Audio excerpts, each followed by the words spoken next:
உங்கள் பிஎஸ் வேல்யூவல். ஹாசினி தொடர்ந்து நம்மளுடைய டீம்ஸே பெர்ஃபார்ம் பண்ணிட்டு இருக்காங்க. பட் ராஜா சாரனுடைய பாடல்கள்ல இசை கலைஞர்களுக்கு எவ்வளவு முக்கியத்துவம் இருக்கோ இசை கருவிகளுக்கும் அதே அளவு முக்கியத்துவம் இருக்கு. அந்த கருவிகள் பத்தின முக்கியத்துவத்தை நமக்கு சொல்றதுக்காக இங்க ஒருத்தர் வரார். நிறைய புதுமையான இசை கருவிகளை எடுத்துட்டு வரார். புதுமையானு சொல்ல முடியாது, பழமையான புதுமையான எப்படி வேணா வச்சுக்கலாம். It's time to welcome sound Mani அவர்கள். சவுண்ட் மணிக்கு நம்ம சொன்ன மாதிரி 60 வாத்தியங்கள் வாசிக்கக்கூடிய ஒருத்தர், ஒரு சவுண்ட் இன்ஜினியரா தன்னோட கெரியரை இப்பதான் ஸ்டார்ட் பண்றாரு. சொல்ல போனா இன்னைக்கு அழிவின் விளிம்புல இருக்கக்கூடிய 60 இன்ஸ்ட்ருமெண்ட்ஸை கத்துக்கிட்டு இன்னும் நிறைய அதுல தேடலை தொடர்ந்து பண்ணிட்டே இருக்கக்கூடிய ஒருத்தர். இவர் கத்துக்கிற எல்லா இன்ஸ்ட்ருமெண்ட்ஸையும் ராஜா சார் அவருடைய பாடல்கள்ல பயன்படுத்தி இருக்காரு சரியான இடங்கள்ல. சோ அதை பத்தி தான் மணி இன்னைக்கு சொல்ல போறாரு. என்னென்ன இன்ஸ்ட்ருமெண்ட்ஸ் எங்கெங்க பயன்படுத்தப்பட்டிருக்கு அப்படின்னு. முடிஞ்சா நம்மளும் அப்படியே கண்டுபிடிச்சு கேம் விளையாடலாமா? போலாமா? ஸோ நான் கையில் வச்சுக்கிற இன்ஸ்ட்ருமெண்ட் வந்து பார்த்தீங்கன்னா பறை. எல்லாத்துக்குமே தெரியும், பறை ஆதி தமிழர்களோட முதல் இசைக்கருவி.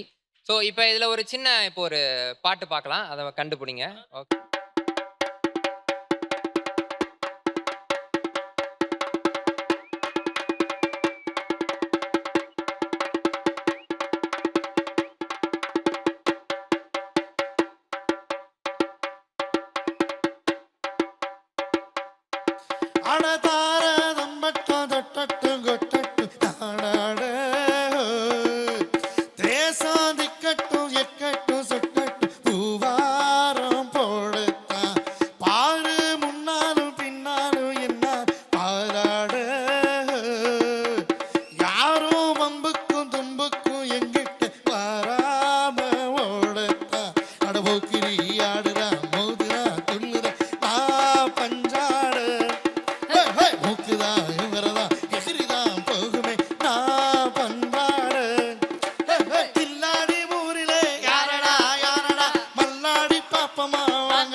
இது வந்து பார்த்தீங்கன்னா ஒரு தேங்காய் தொட்டி தான், ஒன்றுமே இல்லை, ஒரே ஒரு தேங்காய் தொட்டி. இதில் எப்படி ராஜா சார் வந்து என்ன பாட்டில் யூஸ் பண்ணியிருக்காங்க அப்படின்னு சொல்லிட்டு பார்க்கலாம்.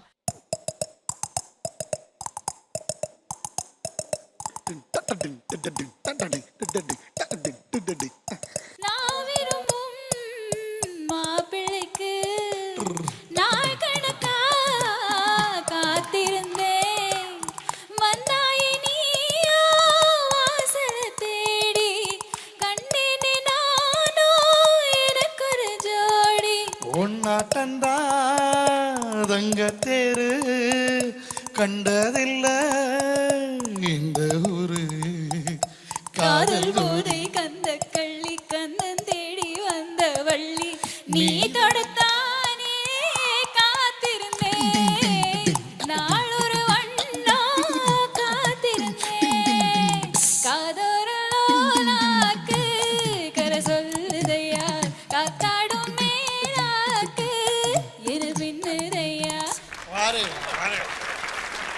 ஸோ இது வந்து பார்த்தீங்கன்னா ஒரு சூப்பரான இன்ஸ்ட்ருமெண்ட். இது வெறும் மரப்பட்டை தான், பட் இதையுமே நிறையா சவுண்ட் எஃபெக்ட்ஸில் நிறையா பாடல்களை கூட அவர் வந்து பயன்படுத்தியிருப்பார்.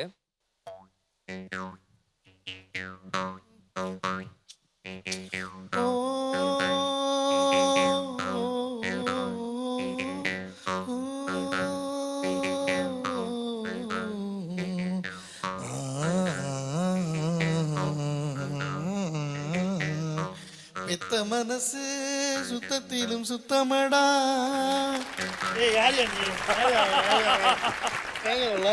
இது வந்து பார்த்தீங்கன்னா ஒரு டப்பா மாதிரி தான் இருக்கும் இது, பட் இது ரொம்ப ரேர் இன்ஸ்ட்ருமெண்ட். இது பவுனி அப்படின்னு வந்து சொல்லுவாங்க தமிழில். இன்னைக்கு இது நம்ம ஊர்லேருந்து யாரும் வாசிக்காதான் காட்டியே நிறையா, அதாவது மகாராஷ்டிரா சைடில் இருக்கக்கூடிய ஜோகப்பா எல்லாமா ட்ரைப்ஸ் நிறைய பேர் அவங்களாம் அதை வாசிச்சுட்டு இருக்காங்க. இளையராஜான்னு சொல்லும் போதே எனக்கு ரொம்ப ஆசை. நான் கிட்டத்தட்ட 2 மாசமா ஃபாலோ பண்ணி இங்கே நான் வந்துட்டேன். ஸோ ரொம்ப நன்றி. அண்ட் நீங்கள் இங்கே வந்திருக்கீங்க அப்படின்றத விட மணி இன்னொரு பெரிய விஷயம் என்னன்னா, கடைசி இசைக்கலைஞன் இதை இசைக்கிறவர்களையும் இந்த எந்த இன்ஸ்ட்ருமெண்ட்டுக்குமே அழிவு கிடையாது. ஏற்கனவே ராஜா சார் அதெல்லாம் நமக்கு ஃபைல் பண்ணி வச்சிருக்காரு, பெரிய பொக்கிஷமா கொடுத்துருக்காரு. அதை நீங்க பிராக்டிஸ் பண்றீங்க, இன்னும் நிறைய பேருக்கு சொல்லி கொடுங்க, அடுத்த ஜெனரேஷன் கலைஞர்களை உருவாக்குங்க. இதில் அதுதான் மிகப்பெரிய வெற்றின்னு நினைக்கிறேன். இந்த மாதிரி ராஜா சாரோட ரெட்ரோ சாங்ஸ் வேற மாதிரி வார்சடைலா பார்க்க உடனே பிஎஸ் வேல்யூல இருக்கிற ராஜா பார்வை பாருங்க.